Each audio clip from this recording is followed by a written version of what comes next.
Hello बच्चों, कैसे हो आप सब। उम्मीद करता हूँ सब ठीक ही होंगे। पिछली क्लास में हमने 11th के कुछ बेसिक कंसेप्ट्स किए थे, जिससे कि हमें ये वाला चैप्टर यानी रिलेशन और फंक्शन बेहतर तरीके से समझ में आए। अब जिन लोगों ने पिछली वीडियो देख ली है वो तो यहीं से कंटिन्यू करें, जिन लोगों ने नहीं देखी है फटाफट वो वीडियो देख लो, ताकि ये वाला चैप्टर आपको अच्छे से समझ आए। और अब हम अपना नया टॉपिक स्टार्ट करते हैं, रिलेशन। तो आइए जानते हैं रिलेशन क्या है।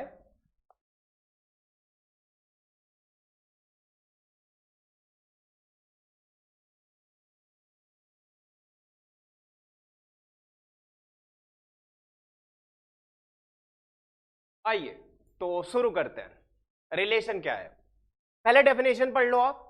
डेफिनेशन क्या है?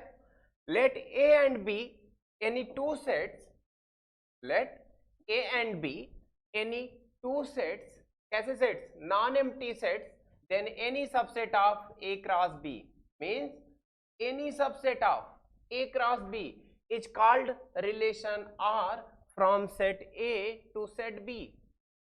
इनके कहने का मतलब है रिलेशन कुछ नया नहीं है, रिलेशन बस ए क्रॉस बी का, यानी जो कार्टेशियन प्रोडक्ट है, cartesian product cross product A cross B का, उसी का सबसेट्स है। यानी आर में आपके ऑर्डर्ड पेयर एलिमेंट का कलेक्शन ही है, बस फर्क है कि ये उसका क्या है, सबसेट है। यानी एग्जैक्टली इसमें सारे एलिमेंट्स नहीं होंगे, केवल कुछ एलिमेंट्स होंगे।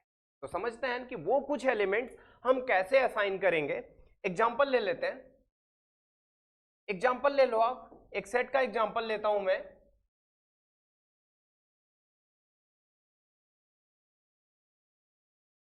एक एग्जाम्पल लेते हैं, ये हो गया हमारा सेट ए और एक दूसरा set B, set A and set B. इसमें एलिमेंट मैं ले लेता हूं 1 2 3 4, इसमें ले लेता हूं 1 2 3 4 एंड 5। अब हम कह रहे हैं यहां पे हम सेट ए से, यानी एक रिलेशन आर है जो सेट ए से सेट बी में डिफाइन होने जा रहा है। इसका मतलब कंडीशन ये है कि आर हमारा क्या होना चाहिए, सबसेट होना चाहिए ए क्रॉस बी का। मतलब आर में कौन कौन से ऑर्डर्ड पेयर एलिमेंट्स आएंगे ये कैसे पता चलेगा? तो कहते हैं कि यहाँ पे हम कुछ कंडीशन दिमाग में रख के चलेंगे। फॉर एग्जाम्पल मैं अभी नॉर्मल केस के लिए एक कंडीशन लेके चलता हूँ कि R जो है मेरा वो एक तरह का रिलेशन है जिसमें कैसे ऑर्डर्ड पेयर एलिमेंट्स है, x कामा y टाइप, जिसमें से आपका x कहां से लिया जाएगा, a से, एंड y कहां से लिया जाएगा, b से। लेकिन किस तरह से? कुछ इस तरह से कि x जो होगा वो हमेशा छोटा होगा, किससे? y से, कि x लेस देन y। मतलब मैंने क्या कंडीशन लगाई, मेरे दिमाग में कुछ ऐसी कंडीशन है जिसके थ्रू केवल वही ऑर्डर्ड पेयर एलिमेंट्स क्या होंगे, सेलेक्ट होंगे जो मेरे आर में आने चाहिए, सारे नहीं, ए क्रॉस बी के सारे एलिमेंट्स नहीं। कैसे एलिमेंट्स? जिनके एक्स वाली पोजीशन पे केवल वो एलिमेंट आएंगे जो वाई से क्या होंगे, छोटे होंगे। अब यहाँ पे चेक करते हैं, अगर आप यहाँ पे ए क्रॉस बी करते तो 1 का इन सब के साथ, 2 का इन सब के साथ, 3 का इन सब के साथ, 4 का इन सब के साथ, यानी सारे पॉसिबल ऑर्डर्ड पेयर एलिमेंट। लेकिन आर के हिसाब से अब यहाँ पे अगर हम एलिमेंट असाइन करना स्टार्ट करेंगे तो कैसे एलिमेंट, जैसे हम एक पेयर बना सकते हैं क्या, 1 कामा 2, दूसरा पेयर हम बना सकते हैं क्या, 2 कामा 3, तीसरा 3 कामा 4, चौथा पेयर 4 कामा 5। मीन्स कि हमारा जो एलिमेंट बनना चाहिए आर में वो कैसा ऑर्डर्ड पेयर एलिमेंट होना चाहिए, एक्स वाई से छोटा होना चाहिए। यानी 1 comma 2, 2 comma 3, 3 comma 4, 4 comma 5। And और भी एलिमेंट बन सकते हैं, कौन कौन से, ध्यान देना। जैसे आप यहाँ पे कुछ एलिमेंट आपके और असाइन होंगे इस कंडीशन के अकॉर्डिंग, जैसे 1 कामा 3, 1 कामा 4, 1 कामा 5। इसी तरह से आपके कुछ एलिमेंट्स और, जैसे 2 कामा 3 तो है ये आपका, 2 कामा 4 एंड 2 कामा 5। इसी तरह से 3 कामा 4 तो है ही, 3 कामा 5 भी, और 4 कामा 5 तो आपका ऑलरेडी प्रेजेंट है। इसका मतलब ये हो गया कि यहाँ पे आपका 2 कामा 3 है, 2,4 भी होगा, 2,5 भी होगा। इसी तरह से आपका 3,4 तो है, 3,5 भी होगा, 4,5 है। अब इसके आगे कुछ नहीं। तो इसका मतलब ये हुआ कि जब आप A क्रॉस B करते तो A क्रॉस B में टोटल कितने एलिमेंट्स आते हैं? A क्रॉस B में टोटल नंबर ऑफ एलिमेंट आपके कितने आ जाते? 4 × 5 20 एलिमेंट्स। कितने एलिमेंट आते? 4 × 5 20 एलिमेंट्स। आपको ट्रिक बताई थी मैंने, ध्यान रखना है। और यहां पे कितने एलिमेंट्स हैं? 1 2 3 4 5 6 एंड 7, यानी 20 एलिमेंट्स में से केवल 7 एलिमेंट लेने हैं जो हमारे रिलेशन में आएगा। तो बेसिक डिफरेंस आपको समझ आ गया होगा कि रिलेशन जो है उसमें हम सेट ए के एलिमेंट को सेट बी के एलिमेंट के साथ क्या करते हैं? कनेक्ट करते हैं। और यहाँ पे हम ऑर्डर्ड पेयर एलिमेंट्स बनाते हैं, लेकिन वो जो ऑर्डर्ड पेयर एलिमेंट्स होते हैं हमारे, वो एक सर्टेन रूल को फॉलो कर रहे होते हैं, एक सर्टेन कंडीशन के थ्रू असाइन होते हैं। लेकिन रिलेशन होने के लिए आर को क्या होना पड़ेगा? सबसेट होना पड़ेगा ए क्रॉस बी का। अगर इतनी बात आप लोगों को समझ आ गई है तो अब हम कुछ बेसिक टर्म्स इसी में से सीख लेते हैं, इसके बाद आगे बढ़ते हैं। चलिए बेसिक टर्म पे आते हैं। वो कौन से बेसिक टर्म है हमारे? तो पहला टर्म है हमारा यहाँ पे डोमेन। कि डोमेन क्या होता है, रेंज क्या होती है, एंड कोडोमेन क्या होता है। Domain, codomain and range. ध्यान समझिए, आपने ये रिलेशन लिखा है।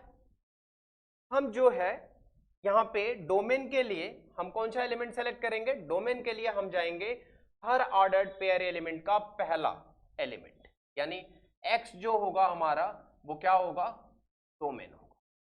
x जो होगा हमारा यहाँ पे क्या होगा? डोमेन। और जो y होगा हमारा वो हमारा क्या हो जाएगा? Range. x codomain and y range.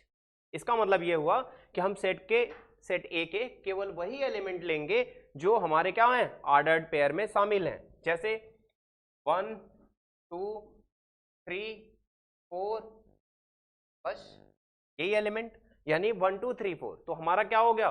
Domain हमारा बन गया क्या? डोमेन हमारा हो गया 1 2 3 4 एंड 4, जस्ट 4।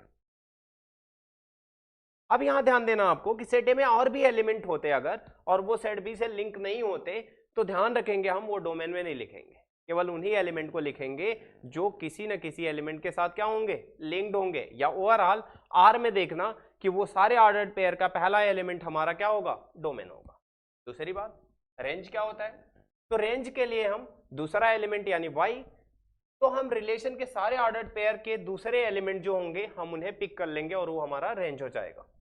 क्या क्या? 2 3 4 एंड 5। देखो इसमें 1 नहीं आया, तो केवल वही एलिमेंट सेट बी से रेंज में लिखेंगे जो हमारे किसी न किसी एलिमेंट से क्या होंगे? लिंक्ड होंगे।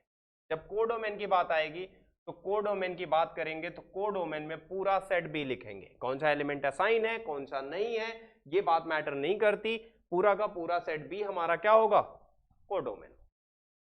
इतनी बात अगर आप लोग समझ गए तो अब हम आगे चलते हैं। आगे है हमारा नंबर ऑफ रिलेशन, यानी एक शार्ट ट्रिक, एक फॉर्मूला जिसके बेसिस पे हम एमसीक्यू जैसे कुछ क्वेश्चंस का आंसर चंद सेकंड्स में दे सकते हैं। जैसे आप एक एग्जांपल लेके चलो, आप सपोज कर लो एक रिलेशन आर है जो सेट ए से सेट बी में डिफाइंड है। सेट ए से सेट बी में डिफाइंड है। आपने सपोज कर लिया सेट ए में m एलिमेंट है, सेट बी में n एलिमेंट्स हैं, तो टोटल नंबर ऑफ रिलेशन कितने होंगे? 2 की पावर mn। एग्जांपल कंसीडर करो। जैसे सपोज करो आपका जो पिछला वाला क्वेश्चन था सेट ए में कितने एलिमेंट्स थे टोटल? 4 elements total. ए में कितने थे? n ऑफ ए आपका था 4 और n ऑफ बी कितना था? 5। अब आपसे कोई पूछे कि सेट ए से सेट बी में कितने रिलेशन डिफाइन हो सकते हैं, तो आप कहोगे 2 की पावर 4 × 5 मीन्स 2 की पावर 20। बात समझ आई? तो अगर आपसे यहाँ पे कोई पूछे कि कितने रिलेशन टोटल डिफाइन होंगे, तो आप दोनों सेट्स के एलिमेंट का क्रॉस करना और उससे 2 की पावर डालना, यहां से आपको पता चल जाएगा कि उसमें टोटल नंबर ऑफ रिलेशन कितने हैं। ध्यान रहे इस ट्रिक का, अब आप इसे यूज करोगे। आगे चलते हैं। आगे है आपका टाइप ऑफ रिलेशन। आगे हम अपना अब कंसेप्ट स्टार्ट करेंगे। हमने समझ लिया रिलेशन क्या होता है, अब हमारा काम है हम एक एक करके सारे टाइप्स ऑफ रिलेशन समझे और लास्ट में क्वेश्चन करेंगे। ध्यान से समझते चलिएगा, कंसेप्ट अगर आपको क्लियर होगा तो आप क्वेश्चन बिना परेशानी के कर पाएंगे। टाइप्स ऑफ रिलेशन में पहला टाइप है आपका वॉइड और एम्प्टी रिलेशन। इसका क्या मतलब है? इसका मतलब ये है कि अगर एक रिलेशन है जो सेट ए से, एक रिलेशन है अगर आपका जो सेट ए से सेट ए में अगर डिफाइंड है, ठीक है, और आप कह रहे हो कि जो हमारी कंडीशन है, जो हमारा रूल है, जो हमारी कंडीशन है जिसके थ्रू हमें ऑर्डर्ड पेयर एलिमेंट को असाइन करना है, उसके अकॉर्डिंग आपका एक भी एलिमेंट किसी एलिमेंट से असाइन नहीं हो रहा है। एक भी एलिमेंट आपका किसी एलिमेंट से असाइन नहीं हो रहा है, तो आप यहां कहोगे आर क्या है आपका, फाई है, एम्प्टी है, यानी आपके रिलेशन में एक भी ऑर्डर्ड पेयर एलिमेंट नहीं आ रहा है उस रूल के अकॉर्डिंग, उस कंडीशन के अकॉर्डिंग, तो आप इस रिलेशन को कहोगे वॉइड और एम्प्टी रिलेशन। आगे चलते हैं। आपका दूसरा टाइप है यूनिवर्सल रिलेशन, यानी एक ऐसी कंडीशन, एक ऐसा टर्म, यानी एक ऐसा रिलेशन, ठीक है, जिसमें सारे के सारे ऑर्डर्ड पेयर एलिमेंट्स आ जाए। इसमें क्या हो, सारे के सारे ऑर्डर्ड पेयर एलिमेंट्स आ जाए जो ए क्रॉस ए में है या ए क्रॉस बी में प्रेजेंट है, तो हम ऐसे रिलेशन को क्या कहेंगे, यूनिवर्सल रिलेशन। ध्यान रहे। इसके बाद है आपका आइडेंटिटी रिलेशन। क्या है? A relation R in a non empty set A is called identity relation if every element of, ये बात ध्यान रहे, क्या, every element of A is related to itself only. दो बातें, क्या, every element of A related to itself only means roster form में लिखना होगा तो आप लिखोगे क्या, R equal to A comma A such that A belongs to. Example अगर मैं कंसीडर करूं तो मैं यहां पे एक सेट ए ले लेता हूं और जिसमें ले लूं 1 2 3 4। अब मेरा एक रिलेशन आर है और मैं कहूंगा यहाँ पे इसे आइडेंटिटी रिलेशन। अगर यहाँ पे क्या होता है 1 कामा 1 2 कामा 2 एंड 3 कामा 3 एंड 4 कामा 4, अगर ऐसा है तो मैं इसे कहूंगा क्या, आइडेंटिटी रिलेशन। इसका मतलब ए कामा ए टाइप सारे एलिमेंट होने चाहिए। इसमें क्या है, 4 एलिमेंट्स हैं, यानी यहाँ पे क्या कहा जा रहा है आपसे, यहाँ कहा जा रहा है आपसे कि for all A belongs to A, for all A belongs to A there is A comma A belongs to R. मतलब सेट ए का ऐसा कोई भी एलिमेंट नहीं होना चाहिए जिसके लिए आपका ए कामा ए जैसा एलिमेंट रिलेशन में ना हो। जैसे 1 है तो 1 कामा 1 है, 2 है तो 2 कामा 2 है, 3 है तो 3 कामा 3 है, 4 है तो 4 कामा 4 है। तो ये क्या होगा, आपका आइडेंटिटी रिलेशन होगा। बट अगर ऐसा कुछ लिखा हुआ है 1 कामा 1 2 कामा 2 3 कामा 3, तो ये आइडेंटिटी रिलेशन नहीं। क्यों? क्योंकि इसमें 4 भी है और यहाँ पे 4 कामा 4 नहीं है। तो ध्यान रहे आइडेंटिटी रिलेशन तब होगा जब सेट ए के सारे एलिमेंट के लिए आपके रिलेशन में क्या है, A comma A type element है तब। समझ आ गया होगा? अगर समझ आ गया है तो अब आगे चलते हैं। ये हमारा फोर्थ टाइप है। फोर्थ टाइप है रिफ्लेक्सिव रिलेशन। ध्यान से स्टेटमेंट पढ़िएगा, आपको बिल्कुल आइडेंटिटी रिलेशन की तरह लगेगा। A relation R is a non empty set A is called reflexive relation if a comma a belongs to R for all a belongs to A। Same बात, a comma a type के elements होने चाहिए relation में सारे a belongs to A के लिए, यानी हर एक एलिमेंट जो A में प्रेजेंट है, ठीक है। लेकिन एक बात और, identity relation is always reflexive relation. Identity relation is always reflexive relation, but reflexive relation में और मे नॉट बी आइडेंटिटी, मतलब हो भी सकता है और नहीं भी हो सकता है। एक एग्जांपल के थ्रू समझते हैं। अगर आपने एक रिलेशन ले लिया, एक रिलेशन आपने यानी डिफाइन कर दिया सेट ए से सेट ए में, और जो सेट ए है उसमें एलिमेंट है आपका 1 2 3। आपका जो रिलेशन है वो है आपका 1 कामा 1 1 2 कामा 2 3 कामा, ये जो है ये रिफ्लेक्सिव भी है और ये आपका आइडेंटिटी भी है।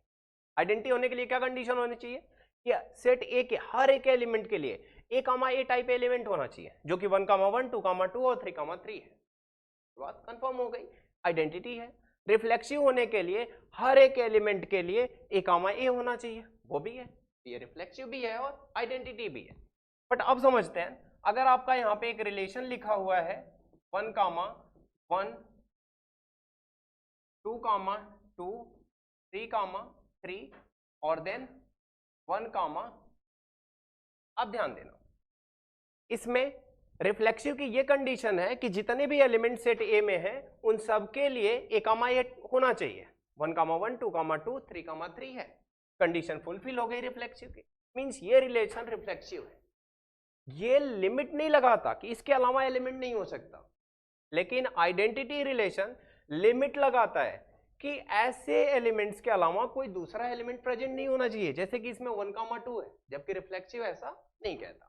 तो ध्यान रहे आपको कि आइडेंटिटी रिफ्लेक्सिव ऑलवेज होता है, बट रिफ्लेक्सिव मे और may not be identity relation. बात समझ आ गई है? तो आगे चलते हैं, ठीक है। अगला हमारा क्या है? Symmetric relation. सिमेट्रिक रिलेशन क्या होता है ये बात आपको समझनी है, ध्यान से समझिएगा। अच्छा, सिमेट्रिक रिलेशन, सिमेट्रिक रिलेशन क्या होता है? डेफिनेशन देखिए पहले, a relation R in a non empty set A is called symmetric if and only if a comma b belongs to R and b comma a belongs to R, means कि अगर a comma b है तो उसका inverse b comma a भी relation में होना चाहिए। a comma b है तो b कामा a भी क्या होना चाहिए? रिलेशन में होना चाहिए। अगर ऐसा है तो रिलेशन आपका क्या होगा? सिमेट्रिक होगा। ध्यान समझिए, एक सेम तरीके से सेट ले लेता हूं, सेट A जिसमें एक एलिमेंट है 1 2। अब यहां पे आपका जो रिलेशन R है वो सेट A से सेट A में डिफाइंड है, और R में जो एलिमेंट्स हैं कुछ कंडीशन को ध्यान रखते हुए, उसमें सपोज करो 1 कामा 1 है, 1 कामा 2 है एंड 2 कामा 1 है। फिर मैं एक और रिलेशन कंसीडर कर लेता हूं R2, इसमें आपका 1 कामा 2 है, 2 कामा 1 है और 1 कामा 3 है। एक और रिलेशन ले लेता हूं R3, जहां पे आपका 1 कामा 2 है, 2 कामा 1 है, 1 कामा 3 है एंड 3 कामा 1 है। तो ध्यान रहे, एक बात आपको नजर आ रही होगी, यहां पे हर एक एलिमेंट जो ए में प्रेजेंट है उसके लिए ऐसा नहीं करना है, केवल रिलेशन में देखना है कि रिलेशन में अगर ए कामा बी है तो बी कामा ए होना चाहिए, और अगर ऐसा होता है तो हम उस रिलेशन को क्या बोलेंगे? Symmetric relation. तो समझिए, लेकिन एक बात और ध्यान देनी है, अगर आपका रिलेशन में ए कामा बी मिले तब आप बी कामा ए ढूंढेंगे। ऐसा नहीं है कि ए कामा बी नहीं मिला और बी कामा ए आप ढूंढ रहे हैं, जबरदस्ती नहीं ढूंढना है। सारे एलिमेंट ए के नहीं देखने हैं, केवल आपको रिलेशन के एलिमेंट देखने हैं। जैसे पहले में 1 कामा 1 है तो 1 कामा 1 का रिवर्स भी 1 कामा 1 होगा, प्रेजेंट है। 1 कामा 2 है और 1 कामा 2 के लिए आपके पास क्या है? 2 कामा 1 भी प्रेजेंट है।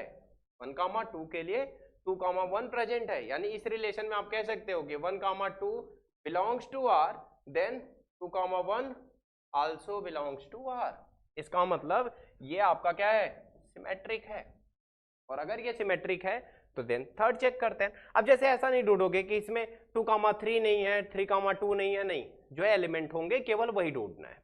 जैसे यहाँ चेक करो, यहाँ पे 1,2 है और 2,1 भी है, यहाँ पे 1,3 है बट 3,1 नहीं है, तो आप क्या लिखोगे, 1,3 है इसमें बट 3,1 बिलोंग्स नहीं करता, प्रेजेंट नहीं है, इसका मतलब ये वाला रिलेशन आपका क्या होगा, सिमेट्रिक नहीं होगा। तो पहला सिमेट्रिक है, दूसरा सिमेट्रिक नहीं है। बात समझ आ गई होगी क्यों नहीं है। तो अगला चेक करो, अगले में क्या है, 1,2 है और 2,1 है, 1,3 है और 3,1 भी है, इसका मतलब ये आपका क्या है, सिमेट्रिक रिलेशन। बात समझ आ गई आप लोगों को, क्लियर है बिल्कुल कि सिमेट्रिक क्या है और सिमेट्रिक कब नहीं है। अगर फिर भी समझ ना आए, कुछ कंफ्यूजन होगी तो आप कमेंट बॉक्स में कमेंट डाल दीजिएगा, मैं देख लूंगा, रिप्लाई कर दूंगा आपको, ठीक है। नेक्स्ट अगले वाले पे चलते हैं, ट्रांजिटिव रिलेशन, बिल्कुल सिमेट्रिक जैसा। A relation R is non empty set A is called transitive relation if and only if, if and only if. आपको दो एलिमेंट यहाँ ढूंढने हैं, जैसे आप वहां पे A, B मिल रहा था तो B, A ढूंढ रहे थे। अब की बार क्या करना है आपको, अब की बार करना है A, B है अगर, तो आपको क्या ढूंढना है, A, B है और B, C है, क्या क्या है, A, B और B, C R में प्रेजेंट है, देन आप क्या ढूंढोगे, A, C ढूंढोगे कि A, C अगर R में प्रेजेंट होगा तो आप कहोगे ये क्या है, सिमेट्रिक ट्रांजिटिव है, अदरवाइज ट्रांजिटिव नहीं है। एग्जांपल लेते हैं, आपने एक सेट ले लिया 1, 2, 3, 4 और अब आप यहाँ अलग अलग रिलेशन कंसीडर करते हो। आर सपोज करो कंसीडर करते हो, आप यहाँ लिखते हो 1, 2 और फिर लिखते हो 2, 3, फिर लिखते हो आप यहाँ पे क्या, इसके बाद आप यहाँ लिख दिया आपने 3, 4 और आप इसमें लिखते हो 1, अब ध्यान से चेक करना, क्या चेक करना है आपको, आप कहोगे 1, 2 प्रेजेंट है, 1, 2 प्रेजेंट है और दूसरा एलिमेंट और ढूंढना है आपको, 1, 2 प्रेजेंट है और 2, 3, 2, 3 प्रेजेंट। आपको क्या ढूंढना है, अब आपको एलिमेंट ढूंढना है, कौन सा, 1, 3 और आप ध्यान से देखना 1, 3 यहाँ पे प्रेजेंट है, 1, 3 अगर प्रेजेंट है इसका मतलब ये मेरा क्या है, ट्रांजिटिव है। अब आप ये मत कह देना 3, 4 प्रेजेंट है, 3, 4 तो प्रेजेंट है बट 4, समथिंग कुछ है, नहीं है। आपको जब तक दो एलिमेंट ना मिले तब तक आपको थर्ड वन नहीं ढूंढना है, आपको अभी केवल एक एलिमेंट मिला, एक एलिमेंट और मिल जाए 4, समथिंग, तब आप 3, समथिंग ढूंढना शुरू करोगे। बट आपको क्या, आपको पहला वाला ढूंढा आपने 1, 2 मिल गया, अब आपने 1, 2 के बाद आपने देखा 2, 3 यानी 2 भी मिल गया, तब आप 1, 3 देखोगे। अगर आपको दो एलिमेंट नहीं मिलते हैं तो आप चेक नहीं करोगे, मीन्स ये आपका क्या हो गया, ट्रांजिटिव होगा, मिलेगा तो ट्रांजिटिव है, नहीं मिल रहा तो भी ट्रांजिटिव, यानी दो एलिमेंट होने के बाद तीसरा नहीं है तब आप कहोगे कि ये ट्रांजिटिव। बात समझ आई, आगे चलते हैं। आगे हमारा कंसेप्ट है एंटी सिमेट्रिक रिलेशन। कहने के लिए ये बिल्कुल ऐसा फील होता है कि सिमेट्रिक का उल्टा है, यानी अगर रिलेशन आपके दिमाग में ऐसी बातें चलेंगी कि सिमेट्रिक है तो एंटी सिमेट्रिक नहीं, एंटी सिमेट्रिक है तो सिमेट्रिक नहीं, बट ध्यान रहे ऐसा कुछ भी नहीं है। आप यहाँ पहले ध्यान से पढ़ो और इसके बाद मैं एग्जांपल के थ्रू समझाता हूँ क्या है। A relation R in a non empty set A is called anti symmetric if and only if a, b belongs to R and b, a belongs to R। a, b भी है और b, a भी है, और ये तब होगा जब a और b क्या होगा, सेम होगा। अगर समझ आ गया तो ठीक है, नहीं आया तो एग्जांपल से समझ आ जाएगा। आप ध्यान से देखिएगा, जैसे रिलेशन में देखिए 1, 1 है, इसका उल्टा 1, 1, ये कह ही रहा है कि अगर a, b है, b, a है, ये तभी होगा जब a और b सेम होगा। बात सही है। 1, 2 प्रेजेंट है और 2, 1 भी। पहली बात तो ये एंटी सिमेट्रिक नहीं है। एंटी सिमेट्रिक होने के लिए ध्यान रहे कि अगर a और b सेम नहीं है, a, b अगर उसमें है रिलेशन में और बी कामा ए भी मिल गया तो ध्यान रहे कि वो क्या होगा, एंटी सिमेट्रिक नहीं होगा, यानी इसका इनवर्स नहीं मिलना चाहिए आपको, इसका इनवर्स नहीं मिलना चाहिए आपको। अगर इनवर्स मिल गया तो आप कहोगे ये एंटी सिमेट्रिक है। लेकिन एंटी सिमेट्रिक है इसका ये मतलब नहीं है कि ये सिमेट्रिक है। ध्यान देखिए, सिमेट्रिक के लिए आपको वही कंडीशन देखनी है। जैसे देखो यहाँ पे क्या है, 1,3 है, 1,3 है इसमें, बट क्या 3,1 है? 3,1 बिलोंग नहीं कर रहा है, इसका मतलब ये सिमेट्रिक भी नहीं है। तो यानी ऐसा भी हो सकता है कि एक रिलेशन एंटी सिमेट्रिक होने के साथ साथ सिमेट्रिक भी ना हो, जैसे ये वाला। तो ध्यान रहे आपको फिर से कि एंटी सिमेट्रिक रिलेशन का मतलब सिमेट्रिक नहीं होता। वो रिलेशन एंटी सिमेट्रिक भी और सिमेट्रिक दोनों एक साथ नहीं हो सकता है, जो इस वाले क्वेश्चन में है। आगे चलते हैं। आगे चलोगे तो आगे आपको समझना है इक्विवेलेंस रिलेशन क्या होता है। इक्विवेलेंस रिलेशन का मतलब होता है कि a relation in a non empty set A is called equivalence if R is reflexive, symmetric and transitive. Means कि एक रिलेशन अगर सिमेट्रिक भी है, ट्रांजिटिव भी है और रिफ्लेक्सिव भी है, तब आप कहोगे कि आपका रिलेशन क्या है, इक्विवेलेंस है। अदरवाइज एक भी इनमें से अगर प्रूफ नहीं होता है, यानी रिफ्लेक्सिव नहीं होता है या सिमेट्रिक नहीं या ट्रांजिटिव नहीं होता, इनमें से एक भी ऐसा है कि वो नहीं शो हो रहा है, तो फिर वो इक्विवेलेंस नहीं होगा। प्रॉब्लम करेंगे, प्रॉब्लम में ये सारी बातें ध्यान से समझेंगे। अब आपको यहाँ पे कुछ बातें और समझनी है। एक इक्विवेलेंस रिलेशन का एग्जाम्पल कंसीडर कर लेते हैं। फॉर एग्जाम्पल आपसे ये कहा जाए,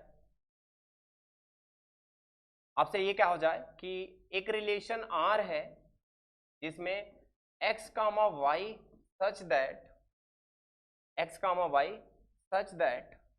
x minus y is equal to even number and x comma y belongs to natural number. अब आपको इसको अगर क्या करना पड़े, चेक करना पड़ जाए कि ये इक्विवेलेंस है या नहीं है, तो कैसे चेक करोगे? तो पहला काम हमारा चेक करना होगा, हम क्या करेंगे, पहले रिफ्लेक्सिव चेक करेंगे। क्या चेक करेंगे? रिफ्लेक्सिव की क्या कंडीशन है? रिफ्लेक्सिव की कंडीशन है for all A belongs to A there is A comma A belongs to R. मतलब कि जितने भी एलिमेंट्स सेट ए में हैं, अगर ए में डिफाइन हो रहा है तो जितने भी एलिमेंट सेट ए में है उसके लिए ए कामा ए होना चाहिए, तो वो रिफ्लेक्सिव होगा। यही बात हमें यहाँ चेक करनी है। और अगर यही बात हमें चेक करनी है तो यहाँ कहा जा रहा है कि एक्स और वाई जो है वो नेचुरल नंबर है, यानी रिलेशन आपका कहाँ से डिफाइन है, नेचुरल नंबर से नेचुरल नंबर में। और यहाँ पे x माइनस वाई का डिफरेंस क्या आना चाहिए, इवन नंबर। इसका मतलब यहाँ पे आपका क्या होगा, x comma x belongs to r होगा, बिल्कुल y comma y belongs to r होगा। ठीक है, इसका मतलब क्या हुआ कि x minus x equal to 0, जो कि क्या है, इवन नंबर, 2 का मल्टीपल है। y माइनस वाई क्या होगा, इवन नंबर यानी 0, जो कि मल्टीपल होगा। इसका मतलब है कि ये आपका क्या है, रिफ्लेक्सिव है। जैसे 1,1 होगा, 2,2 होगा, 3,3 होगा, 4,4। क्यों? 1 माइनस 1 0, 2 माइनस 2 0, 3 माइनस 3 0, 4 माइनस 4 0। इसका मतलब कि ये वाला रिलेशन आपका क्या है, रिफ्लेक्सिव है। रिफ्लेक्सिव तो हो गया। अब आपको क्या समझना है, आपको नेक्स्ट स्टेप करना है सिमेट्रिक। अगर आपको सिमेट्रिक करना है तो सिमेट्रिक के लिए आपको क्या देखना होता है कि a कामा b अगर आपका क्या हो रहा है, if a comma b belongs to r then b comma a also belongs to r।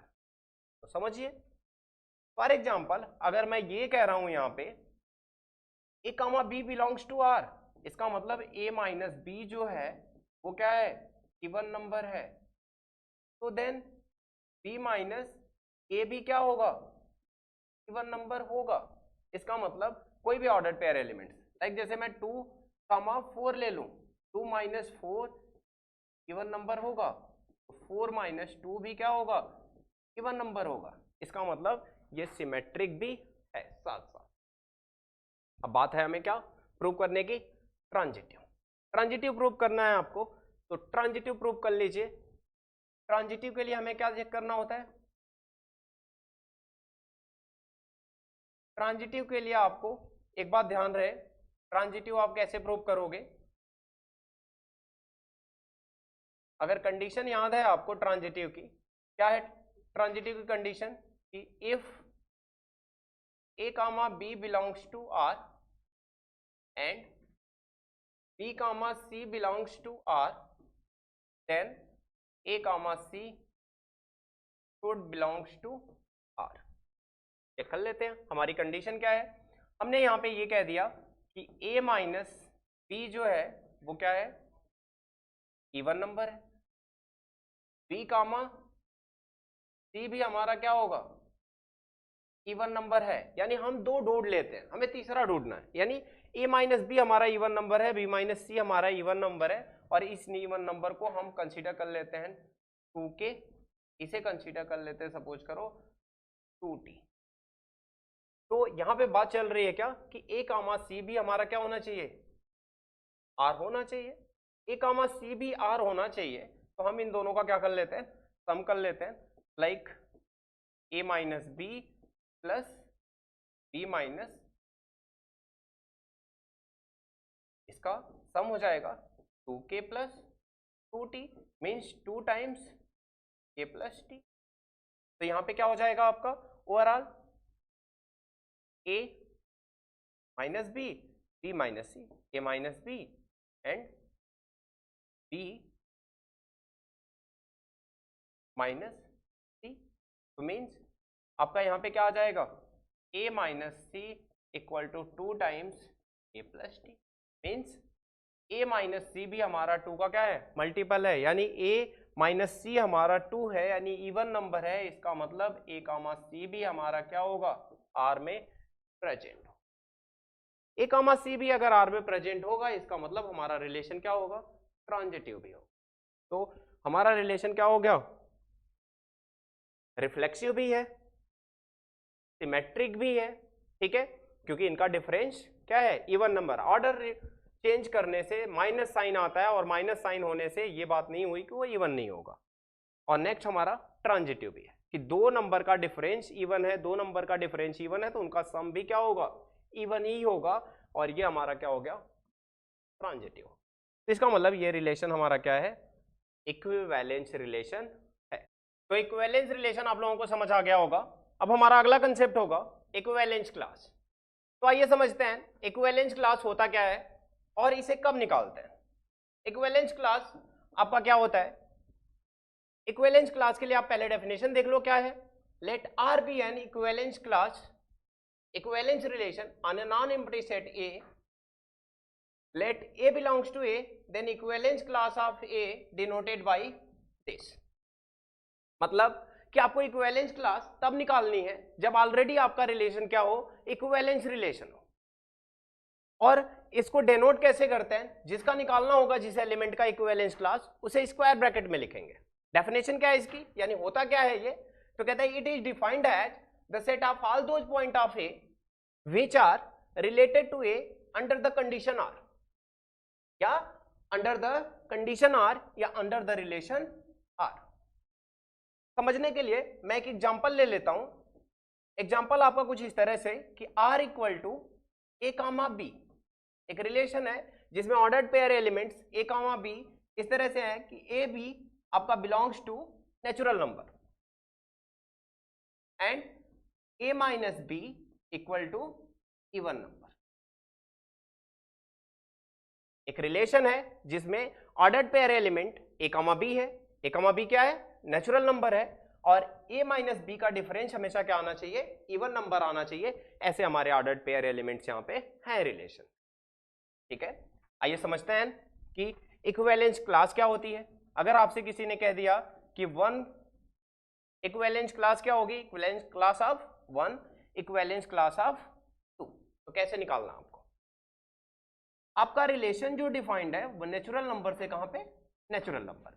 तो यहाँ पे एलिमेंट होगा 1 2 3 4 5 6 and dot dot 1 2 3 4 5 6 and dot dot. अब आपको क्या देखना है, आपको तो इक्विवेलेंस क्लास निकालना है 1। 1 का मतलब क्या है, एक्चुअली में आपको यहाँ पे रेंज से एक एलिमेंट दे दिया गया है और कहा जा रहा है कि इस एलिमेंट का डोमेन में कौन कौन से एलिमेंट से कनेक्शन है। वही एलिमेंट आपका जो सेट आएगा वही आपका क्या हो जाएगा, इक्विवेलेंस क्लास। मतलब आप इसे ऐसे लिख सकते हो कि x, 1 such that x belongs to natural number, x belongs to natural number and x minus 1 equal to even number। मतलब यहाँ पे उन एलिमेंट्स का कलेक्शन है, ये एक तरह का सेट है, ऑर्डर पेयर एलिमेंट का सेट नहीं है, एक नॉर्मल सेट है x का, ठीक है, जो नेचुरल नंबर है और x माइनस 1 हमेशा क्या आता है, इवन नंबर। यहां से समझिए कि 1 किससे किससे कनेक्टेड है।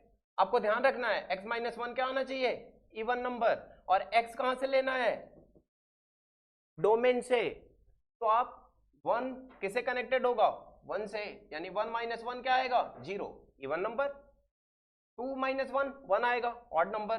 3 माइनस 1 क्या आएगा, 2 आएगा, इवन नंबर। 4 माइनस 1 3 आएगा, ये नहीं लेना। 5 माइनस 1 कितना आएगा, 4 आएगा, ये एक इवन नंबर है। 6 नहीं लेना है, 7 माइनस 1 6 आएगा। मतलब केवल उन एलिमेंट्स को लेना है जो इस कंडीशन को क्या करते हो, सेटिस्फाई करते हो, और उन एलिमेंट्स का कलेक्शन हमारा क्या हो जाएगा, इक्विवेलेंस क्लास ऑफ 1। मतलब क्या क्या, यहाँ पे हम 1 ले सकते हैं, 3 ले सकते हैं, 5 7 डॉट डॉट, ये हमारा क्या हो जाएगा, इक्विवेलेंस क्लास हो जाएगा। अगर हमसे किसी ने कह दिया इक्विवेलेंस क्लास आप 2 निकालो, तो आप सिंपल समझना, क्या निकालना आपको, x, 2 निकालना है, यानी वो सारे x बताने हैं जो 2 से क्या है, लिंक्ड है। अब 2 से लिंक्ड एलिमेंट अगर आपको बताना है 2 से कौन कौन से एलिमेंट लिंक्ड है, तो आपको यही कंडीशन ध्यान रखनी है कि x माइनस 2 क्या आना चाहिए, इवन नंबर। इसका मतलब 2 से 2 कनेक्ट हो जाएगा, 4 से 2, 4 माइनस 2 भी even number, 6 minus 2 even number, ठीक है। तो इसका मतलब यहाँ पे कौन कौन से एलिमेंट आने वाले हैं, यहाँ पे आपका एक सेट बनने वाला है, और ये ध्यान रहे x belongs to natural number. यहाँ पे आपका एक सेट बनने वाला है, क्या बनने वाला है, यहाँ पे आपका 2 4 6 8 10 डॉट डॉट, यानी ये सारे जो एलिमेंट्स होंगे उन्हें हम बोलेंगे क्या, equivalence class of. I hope आप लोगों के डाउट्स क्लियर हो गए होंगे, ठीक है।